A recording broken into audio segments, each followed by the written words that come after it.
আসসালামু আলাইকুম ওয়া রাহমাতুল্লাহ। মহান আল্লাহ তাআলার অশেষ রহমতে উত্তরবঙ্গ থেকে গরু নিয়ে আসলাম।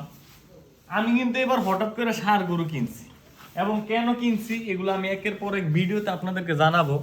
আমার শরীরটা খুব ভালো না, অনেক দিন থাকছি তো শরীর অনেক ক্লান্ত, এই জন্য আমি পুরো ভিডিওটা দিতে পারি না। তো এক নজরে আমি আপনাদেরকে ভিডিওটা দেখাই। হ্যাঁ, এই একটা, এই দুইটা, এই তিনটা, এই চারটা, এই চারটা ষাঁড় গরু কিনছি এবার।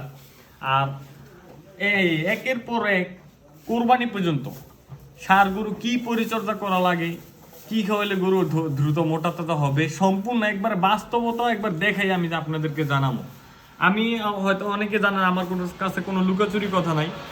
আর এর পরের ভিডিওতে আমি আপনাদেরকে সম্পূর্ণ ভিডিওতে আমি একবার হাসিল সহ দেখাবো যে আমার কোন গরুটা কত টাকা দিয়ে কিনছি, বা আপনারাও গেলে কি আপনারা এই ভালো হইব কিনা, বা ওইখান থেকে গরু কিনা পোষাইবো কিনা, এটাও আমি আপনাদেরকে জানাবো। আর কথা দুই